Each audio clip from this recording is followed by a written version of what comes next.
Yo creía que conocía a mi propio hijo. 53 años de vida, 25 de ser madre, y pensé que había hecho todo bien. Pero cuando escuché esas palabras salir de su boca, tu nombre no está aquí, sentí como si el suelo se abriera bajo mis pies y me tragara entera. El aire se volvió espeso, mi garganta se cerró, y por primera vez en mi vida, no supe qué decir. Estaba ahí parada, en la entrada de esa elegante casa de eventos, sosteniendo mi bolso con manos temblorosas, mirando como mi único hijo revisaba una lista dorada con mi nombre tachado. Tachado. Como si yo fuera un error que necesitaba ser borrado. El sonido de mi corazón latiendo era ensordecedor. Podía escuchar cada pulsación en mis oídos, como un tambor que marca el compás de una marcha fúnebre. Mis manos comenzaron a sudar, y el bolso se me resbaló entre los dedos. El perfume de las flores que decoraban la entrada se volvió asfixiante, mareante, como si cada aroma fuera un recordatorio de lo que me estaba negando.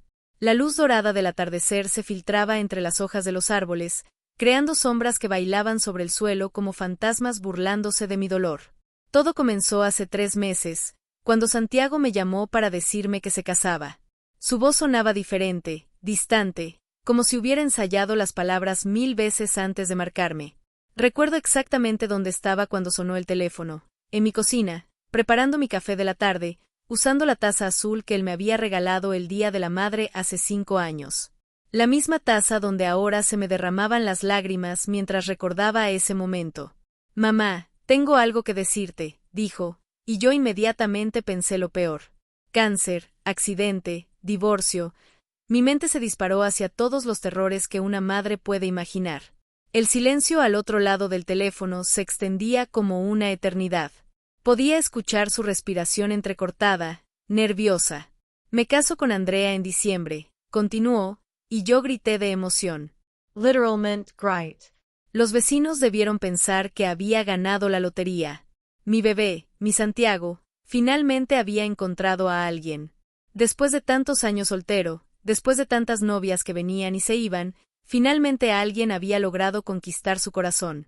La euforia me invadió completamente. Sentí como la adrenalina corría por mis venas, como mis mejillas se sonrojaban de pura felicidad. Comencé a caminar en círculos por la cocina, sin poder contener la emoción. Santiago. ¡Qué maravilloso! No puedo creerlo, gritaba al teléfono. Tengo que conocer todos los detalles. ¿Cuándo? ¿Dónde? ¿Cómo te pidió matrimonio? ¿Ya tienen todo planeado? Las preguntas salían de mi boca como cascada, una tras otra, sin darle tiempo a responder. Pero había algo extraño en su tono, una frialdad que no podía ubicar. Mamá, tranquila, me dijo. Todavía estamos planeando todo. Había algo en la palabra estamos que me incomodó, como si fuera una pared que me separaba de él, como si yo ya no fuera parte de ese nosotros que había sido la base de nuestra relación durante toda su vida. Pero en ese momento, cegada por la alegría, no presté atención a las señales de alarma. Recuerdo que esa noche no pude dormir de la emoción. Me quedé despierta hasta las 3 de la madrugada buscando vestidos en internet, pensando en qué regalo podría comprarles, imaginándome cómo sería ver a mi hijo pronunciar sus votos. La pantalla de mi computadora iluminaba mi rostro en la oscuridad de mi habitación, y yo sonreía como una adolescente enamorada. Pensé en su padre, que murió cuando Santiago tenía apenas 15 años, y cómo hubiera estado orgulloso de ver a su hijo convertirse en hombre. Miguel, mi esposo, había muerto de un infarto súbito mientras trabajaba en el jardín. Recuerdo ese día como si fuera ayer. El sol brillaba intensamente, él estaba podando las rosas que había plantado para mí, y de repente se desplomó. Santiago corrió hacia él gritando, «¡Papá! ¡Papá!», pero ya era tarde. Esa noche, cuando los médicos me confirmaron que había muerto, Santiago se abrazó a mí y me dijo, «Ahora solo nos tenemos el uno al otro, mamá». Y yo pensé que esa promesa sería para siempre. Pensé en todos los sacrificios que había hecho como madre soltera, trabajando doble turno en el hospital para poder pagar sus estudios, las noches sin dormir cuando tenía fiebre, las veces que me quedé sin cenar para que él pudiera comer. Recordé las mañanas cuando tenía que levantarme a las 5 para preparar su desayuno antes de irme al trabajo, como llegaba a casa agotada pero siempre con una sonrisa para escuchar cómo había estado su día. Todo valía la pena si mi hijo era feliz. Recordé cuando Santiago tenía 16 años y me dijo que quería estudiar medicina como yo. Quiero ayudar a la gente como tú lo haces, mamá, me había dicho, y yo lloré de orgullo. Cuando se graduó de la universidad, en su discurso de agradecimiento dijo, todo lo que soy se lo debo a mi madre, que sacrificó su propia vida para darme la mía. Esas palabras resonaron en el auditorio, y yo lloraba en primera fila, sintiendo que toda una vida de esfuerzo había valido la pena. La primera señal de que algo estaba mal llegó 2 semanas después. Yo había llamado a Santiago para preguntarle sobre los detalles de la boda, sobre el lugar, la fecha exacta, si necesitaba ayuda con algo. Mi cabeza ya estaba llena de planes. Quería ayudar con la decoración, con la música, con la comida. Quería ser parte de cada decisión, de cada momento. Su tono cambió inmediatamente. Era como si hubiera puesto una barrera invisible entre nosotros. Mamá, Andrea y yo queremos una boda íntima, me dijo. Solo familia cercana y amigos más importantes. Yo me reí, pensando que era una broma. Claro, mi amor, pero tu mamá cuenta como familia cercana, ¿no? El silencio que siguió duró eternidades. Podía escuchar su respiración a través del teléfono, entrecortada, nerviosa. Era el mismo tipo de respiración que tenía cuando era niño y había hecho algo malo, cuando sabía que tenía que decirme algo que no me iba a gustar. Mamá, es complicado, finalmente murmuró. Andrea tiene sus ideas sobre cómo debería ser la boda. En ese momento, algo frío se instaló en mi estómago. Era como cuando Santiago tenía 10 años y llegaba tarde de la escuela, y yo sabía instintivamente que algo había pasado, pero él no me lo quería contar. Esa intuición maternal que nunca falla, esa alarma silenciosa que se activa cuando algo no está bien con tu hijo. Era la misma sensación que tuve la noche antes de que Miguel muriera, cuando algo dentro de mí me decía que algo malo iba a pasar. ¿Qué quieres decir con complicado?, le pregunté, tratando de mantener la calma, pero sintiendo como mi voz temblaba ligeramente. Podía escuchar voces de fondo, y supe que Andrea estaba ahí, escuchando nuestra conversación. Nada, mamá, no te preocupes. Ya hablaremos después. Y colgó. Mi hijo me colgó el teléfono. En 25 años de ser madre, Santiago nunca me había colgado el teléfono. Me quedé ahí sentada, con el teléfono en la mano, escuchando el tono demarcado que sonaba como una alarma en mi cabeza. La cocina se sentía de repente más fría, más silenciosa. El reloj de pared marcaba las 6 de la tarde, pero se sentía como si fuera medianoche. Las sombras se alargaban por el suelo, y yo me sentía como si estuviera sentada en medio de ellas, invisible, olvidada. Esa noche lloré hasta quedarme dormida. No sabía por qué, pero tenía un presentimiento horrible. Como cuando te despiertas en medio de la noche y sabes que algo malo va a pasar, pero no sabes qué. Era una sensación visceral, primitiva, como si mis instintos maternales estuvieran gritándome que mi hijo estaba en peligro. No físico, sino emocional. Como si lo estuviera perdiendo lentamente y no supiera cómo detenerlo. Me levanté varias veces para revisar mi teléfono, esperando que Santiago me hubiera enviado un mensaje explicándome qué había querido decir. Nada. Solo el silencio frío de la pantalla negra. Abrí nuestras conversaciones anteriores y las releí, buscando señales de que algo había estado cambiando en nuestra relación. Y las encontré. En los últimos meses, sus respuestas habían sido más cortas, más distantes. Ya no me contaba detalles de su vida diaria, ya no me preguntaba por mis pacientes en el hospital, ya no terminaba nuestras conversaciones diciendo te amo, mamá, como había hecho durante toda su vida. Los días siguientes fueron extraños. Santiago no me devolvía las llamadas. Cuando finalmente contestaba, las conversaciones eran cortantes, superficiales. Estoy ocupado, mamá, tengo mucho trabajo, Andrea y yo estamos planeando cosas. Siempre Andrea. Como si ella fuera una barrera entre mi hijo y yo. Comencé a preguntarme qué tipo de mujer era esta Andrea que había logrado cambiar tanto a mi Santiago. En los 5 años que llevaban juntos, yo la había visto quizás 10 veces. Siempre educada, siempre sonriente, pero había algo en sus ojos, una frialdad que me ponía nerviosa. Era bonita, elegante, inteligente, pero había algo calculado en su manera de hablar, como si cada palabra fuera cuidadosamente elegida. Cuando Santiago hablaba, ella lo miraba con una intensidad que me parecía posesiva. Y cuando él me hablaba a mí, ella intervenía sutilmente, desviando la conversación hacia otros temas.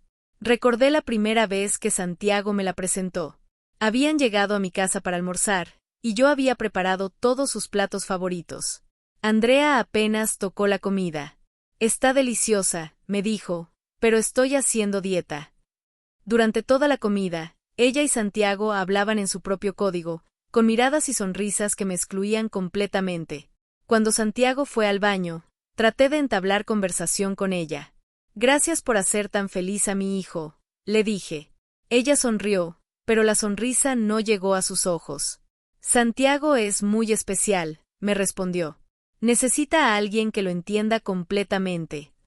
La forma en que dijo completamente me hizo sentir como si yo no lo entendiera en absoluto. Decidí ir a visitarlo sin avisar. Sé que no debería haberlo hecho, sé que debería haber respetado su espacio, pero era mi hijo. Mi único hijo. Tenía derecho a saber qué estaba pasando. La ansiedad me estaba matando lentamente. No podía concentrarme en el trabajo, no podía dormir, no podía comer. Mis compañeras del hospital me preguntaban si estaba bien, porque tenía ojeras profundas y temblores en las manos. Manejé hasta su departamento un sábado por la mañana, con el corazón latiéndome tan fuerte que podía escucharlo en mis oídos. Era un edificio moderno en el centro de la ciudad, con ventanales grandes y balcones llenos de plantas.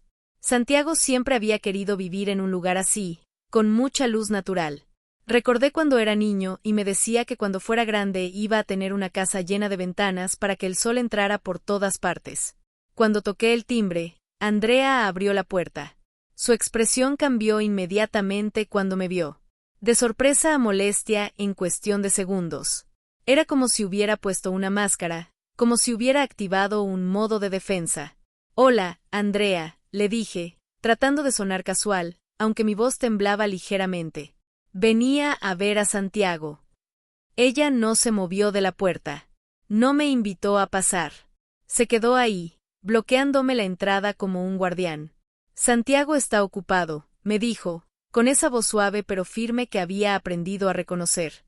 Era la misma voz que usaba cuando hablaba por teléfono con proveedores o cuando necesitaba poner límites en el trabajo. Una voz profesional, fría, que mantenía distancia. Puede llamarlo más tarde. En ese momento, escuché la voz de mi hijo desde adentro. ¿Quién es, amor? La palabra amor sonó extraña en sus labios, diferente a cómo me había llamado a mí durante toda su vida. Andrea se volteó ligeramente, sin dejar de bloquearme la entrada. «Es tu mamá», gritó, pero había algo en su tono, como si hubiera dicho «¿es el repartidor o es alguien vendiendo algo?». Como si mi presencia fuera una molestia, una interrupción no deseada en su día perfecto. Santiago apareció detrás de ella, y cuando me vio, su cara se puso roja. No de vergüenza, sino de algo más. ¿Irritación? Enojo. Era una expresión que nunca había visto en su rostro cuando me miraba. «Mamá, ¿qué haces aquí?», me preguntó, y por primera vez en mi vida, mi hijo me habló como si fuera una extraña. Su voz tenía un tono de reproche, como si yo hubiera violado alguna regla que no conocía. «Quería verte», le dije, sintiendo como mi voz se quebraba. «Hace semanas que no hablamos bien». Las palabras salían entrecortadas, cargadas de toda la angustia que había estado acumulando. Andrea y Santiago intercambiaron una mirada, una de esas miradas que hablan sin palabras, que excluyen completamente a las demás personas. Era como si se comunicaran en un idioma secreto que yo no entendía. En esa mirada había complicidad, pero también había algo más, una decisión ya tomada. «No es buen momento, mamá», me dijo Santiago, y cerró la puerta. Mi hijo me cerró la puerta en la cara. El sonido de la puerta al cerrarse resonó en mis oídos como un disparo. Me quedé ahí parada, mirando la puerta de madera oscura, con el número 12B dorado que brillaba bajo la luz del pasillo. Mes piernas commenceront à temblar. Primero sutilmente, después con más intensidad, hasta que tuve que apoyarme en la pared para no caerme. El pasillo olía a productos de limpieza y a comida que alguien estaba cocinando en otro departamento. Sonidos normales de un sábado normal, pero para mí era como si el mundo se hubiera detenido.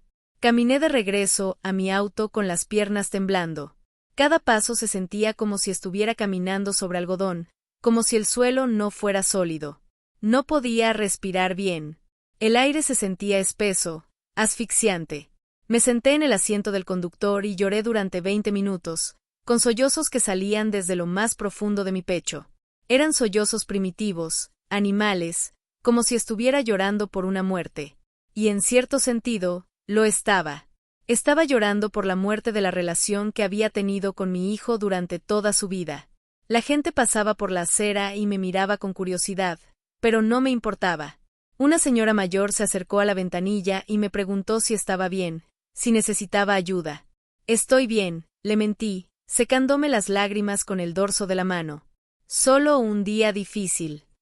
Ella me miró con compasión, como si reconociera el tipo de dolor que yo estaba sintiendo.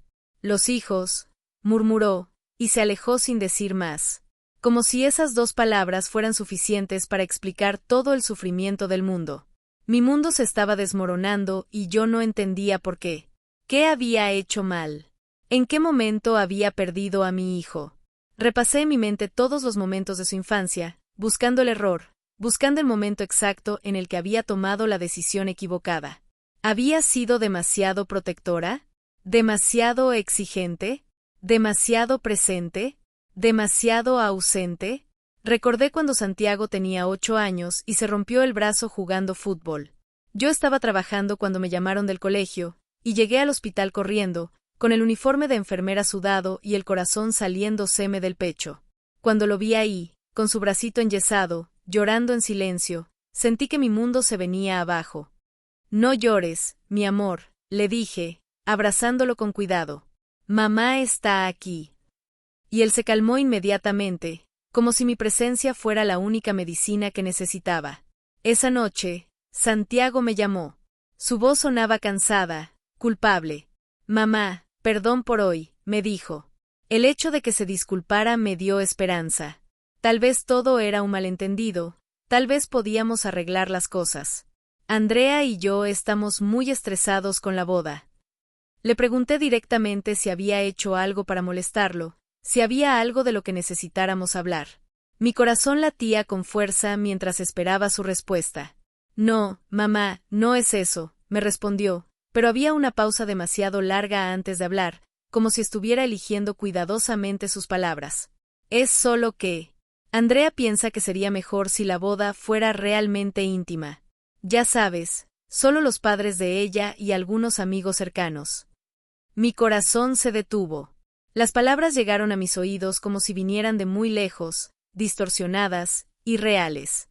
¿Estás diciendo que no me vas a invitar a tu boda?, le pregunté, sin poder creer lo que estaba escuchando. Mi voz salió como un susurro, porque no tenía fuerza para hablar más fuerte.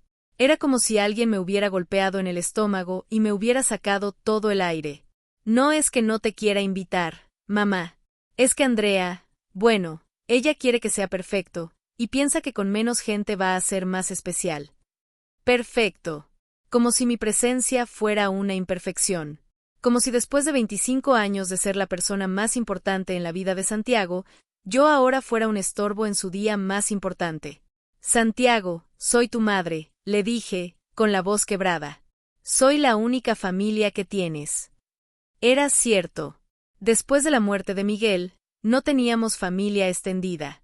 Mis padres habían muerto años atrás. Miguel era hijo único, y yo también. Santiago y yo éramos todo lo que quedaba de nuestra familia. El silencio otra vez. Ese silencio horrible que se había vuelto tan común en nuestras conversaciones. Pero esta vez era diferente. Era un silencio cargado de decisiones ya tomadas, de conversaciones que había tenido con Andrea donde habían decidido mi destino sin consultarme. Lo sé, mamá. Pero es su día especial también, y ella tiene sus ideas. ¿Sus ideas?, repetí. ¿Y las mías no importan? ¿El hecho de que soy tu madre no importa? Podía escuchar a Andrea hablando de fondo, aunque no podía distinguir las palabras. Pero su tono era firme, directivo, como si le estuviera dando instrucciones sobre qué decir.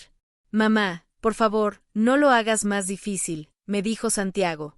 Ya tomamos la decisión. Ya tomamos. No ya tomé, sino ya tomamos. Como si fuera una decisión de pareja, como si yo fuera un problema que necesitaba ser resuelto entre los dos.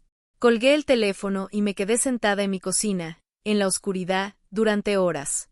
La misma cocina donde había preparado miles de desayunos para Santiago cuando era niño. Donde había hecho su torta de cumpleaños todos los años hasta que cumplió 20. Donde nos sentábamos a hacer la tarea cuando llegaba del colegio, donde habíamos tenido nuestras conversaciones más importantes, donde había llorado en mis brazos cuando su padre murió. Todo parecía burlarse de mí ahora. Las fotos en el refrigerador mostraban a un Santiago sonriente en diferentes etapas de su vida, en su graduación del colegio, en su primera cita, en el día que se mudó a su propio departamento. En todas las fotos estaba yo a su lado, sonriendo orgullosa. Los dibujos que él había hecho de pequeño y que yo nunca había tenido corazón de tirar estaban pegados en la puerta del refrigerador, descoloridos por el tiempo pero aún ahí, como testigos de una relación que ya no existía. La taza con la inscripción Mejor mamá del mundo que me había regalado cuando tenía 8 años estaba en la mesa, medio llena de café frío. La había usado esa mañana, como todas las mañanas durante los últimos 15 años. Ahora se veía burlona, como si las palabras fueran una mentira cruel. Si yo era la mejor mamá del mundo, ¿por qué mi hijo no me quería en su boda? Los siguientes 2 meses fueron una pesadilla. Trataba de actuar normal, de seguir con mi rutina en el hospital, de sonreír a mis compañeras cuando me preguntaban por la boda de Santiago.